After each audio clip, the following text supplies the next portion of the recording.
بھی سود لیتا ہے۔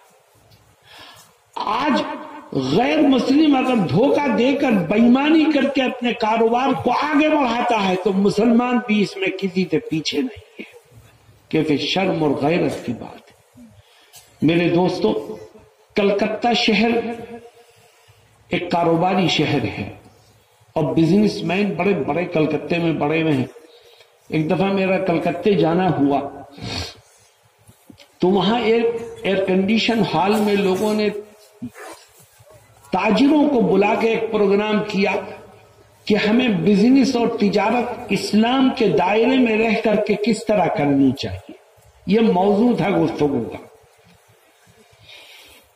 میں آپ کو یہ بتانا چاہتا ہوں کہ مسلمان کی سوچ کیا ہو گئی ہے۔ میں نے اس میں بیان کیا اور لوگوں کو بتایا کہ کاروبار کرو، ایمانداری سے کرو، سچائی سے کرو، سود سے بچو، جھوٹ سے بچو۔ اللہ جو ایمانداری سے تمہیں دے گا، ایمانداری سے جو کماؤ گے، خدا اس میں برکت عطا فرمائے۔ جو لوگ بیٹھے تھے اس میں سے ایک تاجر کھڑا ہو گیا، کہنے لگا مولانا صاحب آپ کہتے ہیں کہ سودی لین دین سے بچو، اور ہندوستان میں ہم اپنا کوئی کاروبار اس وقت تک بڑھا نہیں سکتے، بزنس کو ترقی نہیں دے سکتے جب تک کہ کسی بینک سے لون نہ لے لے، سودی قرض نہ لے، اس وقت تک ہم کوئی بڑا کام نہیں کر سکتے۔ اور آپ کہتے ہیں سود سے بچو، تو سود سے بچیں گے تو کاروبار کو بڑھانا کیسے ہمارے لیے ممکن ہو سکے گا؟ میں نے پوچھا تم مسلمان ہو؟ کہنے لگا ہاں مسلمان۔ میں نے کہا مسلمان ہو تو سنو، کاروبار کو بڑھانا تمہارے اوپر فرض نہیں ہے، سود حرام ہے، اس سے بچنا فرض ہے تمہارے اوپر۔ جتنا خدا نے تمہاری تقدیر میں لکھا ہے وہ دے گا تمہیں، تم اپنے خدا پر یقین تو کرو۔ خدا کیا کہتا ہے؟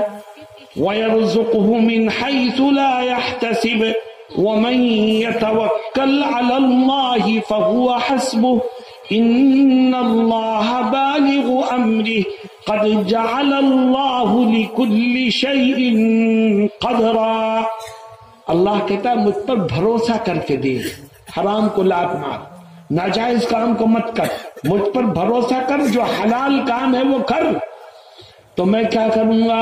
خدا کہتا ہے میں تجھے ان راستوں سے رزق عطا کروں گا کہ جن کا خیال بھی کبھی تیرے ذہن میں نہیں آیا۔ مالک الملک تو وہ ہے، احکم الحاکمین تو وہ ہے، اس کو راضی کر لے، پھر دیکھ راستے کی مشکلات کیسے دور ہوتی ہیں اور کامیابی کے راستے کیسے کھلتے ہیں۔ آؤ ہم طے کریں کہ ہم تھوڑا کمائیں یا زیادہ کمائیں، انشاءاللہ حلال کمائیں گے، ہر قیمت پر حرام کو لات ماریں گے۔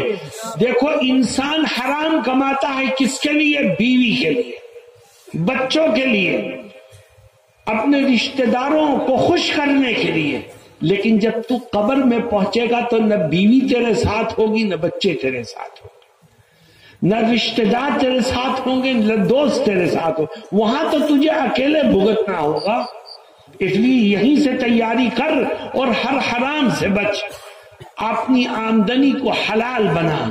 جب تیری آمدنی، تیرا کھانا پینا حلال ہوگا تو خدا اس کی برکت سے تیری قبر کو جنت کے باغ میں تبدیل کر دے گا۔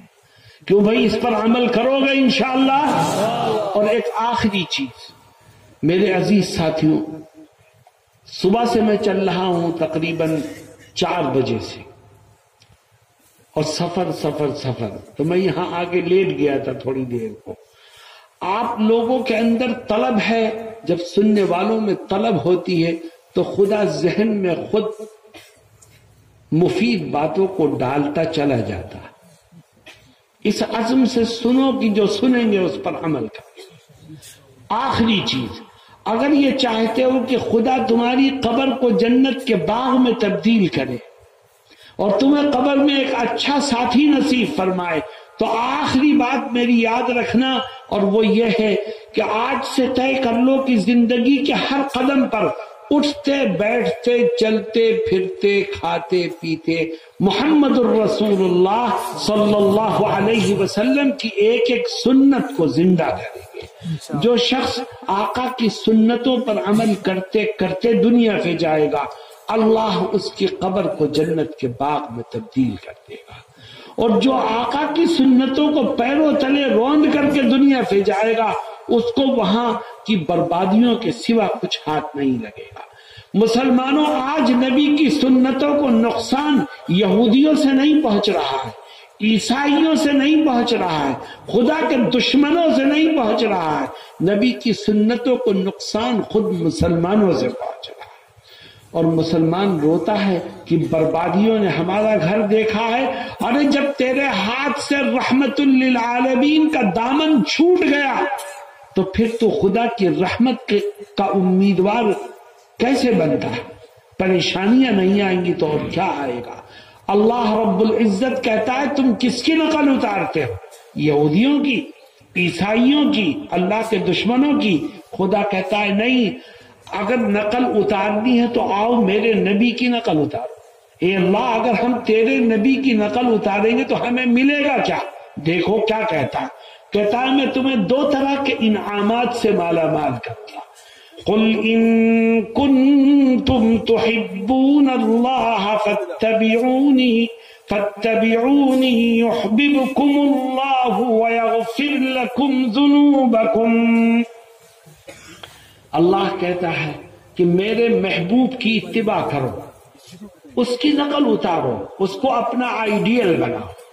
اے اللہ، اگر ہم ایسا کریں گے تو ہمیں ملے گا کیا؟ فرماتا ہے دو طرح کے انعامات تمہیں ملیں گے۔ پہلا انعام یہ کہ جب تم میرے نبی کی نقل اتارنے لگو گے، ان کی سنتوں پر چلنے لگو گے، تو پھر میں تم کو اپنا محبوب بنا لوں گا، اور خدا جس کو اپنا محبوب بنا لے تو ساری دنیا مل کر بھی اس کو کوئی نقصان نہیں پہنچا سکتی۔ قل ان کنتم تحبون اللہ فاتبعونی، آپ میرے بندوں سے کہہ دیجئے کہ اے میرے بندوں، کیا تم اپنے خدا سے محبت کرتے ہو کہ نہیں کرتے؟ جو خدا تمہیں کھانے کو دیتا ہے بتاؤ اس سے محبت کرنے کو تیار ہو کہ نہیں؟ جو خدا تمہیں پینے کو دیتا ہے اس سے محبت کرتے ہو کہ نہیں؟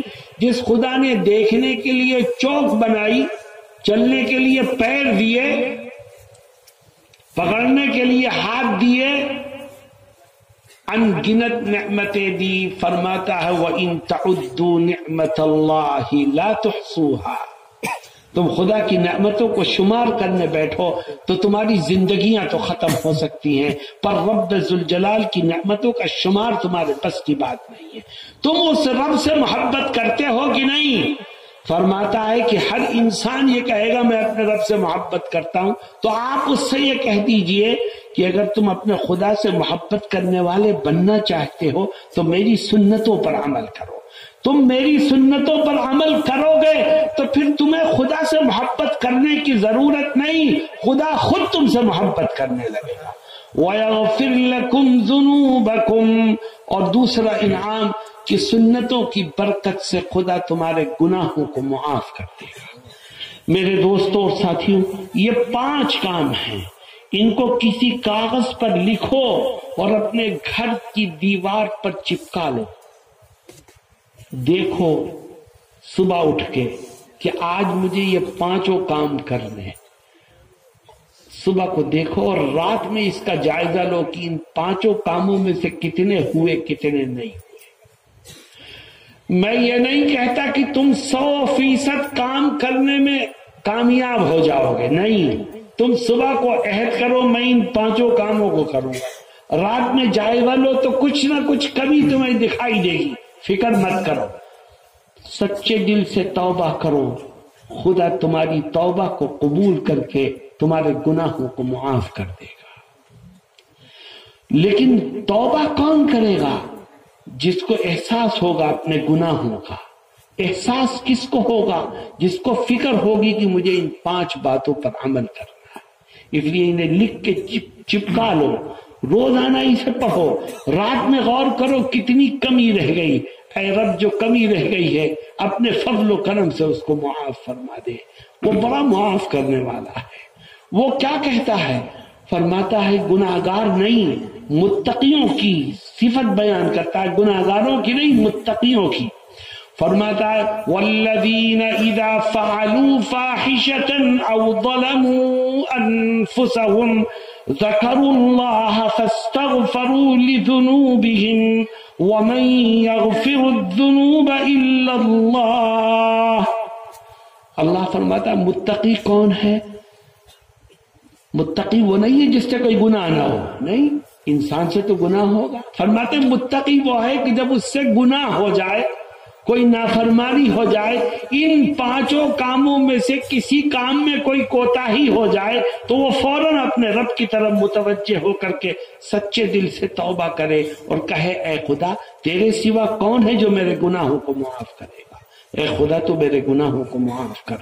میرے دوستو یہ 5 کام ایسے ہیں جو آپ کی زندگیوں کے دھارے کو تبدیل کر دیں گے، آپ کی زندگیوں کو سدھار دیں گے، اور آپ کے کام موت کے بعد یہی کام آئیں گے. اللہ رب العزت ہم سب کو کہنے اور سننے سے زیادہ عمل کی توفیق سے مالا مال فرمائے. وآخر دعوانا ان الحمد للہ رب العالمین. آخری بات ایک اور کہنا چاہتا تھا. دیکھو یہ مدرسے کی برکت ہے کہ یہ جلسہ ہوا، مدرسے کی برکت ہے کہ میں آیا، آپ آئے، ہم سب جمع ہوئے اور دین کی باتیں کہنے اور سننے کا موقع ملا. اس لیے مدرسے کی جو مدد ہو سکے علاقے کے لوگوں کو اس میں بڑھ چڑھ کر کے حصہ لینا چاہیے. اور آپ دیکھ رہے ہو کہ آپ کے اس صوبے میں وہ مدارس جو سرکاری امداد پر چلتے تھے ان کا کیا انجام ہے. مسلمانوں سینہ ٹھوک کے کہو کہ ہمارے مدرسے ہیں، ہم چلائیں گے انہیں، ہمیں کسی کی بھیک کی ضرورت نہیں ہے. اللہ رب العزت ہمیں دین کی خدمت کے لیے قبول فرمائے. وآخر دعوانا ان الحمد للہ رب العالمین.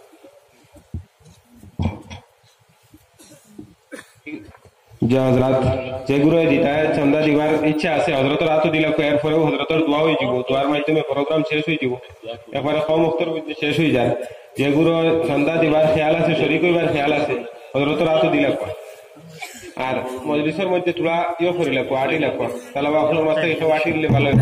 সব মানুষ আবার থাকলে এই কারণে কিছু তালাবা মাঝখান থেকে উঠে যাও রুমাল লইয়া, রুমাল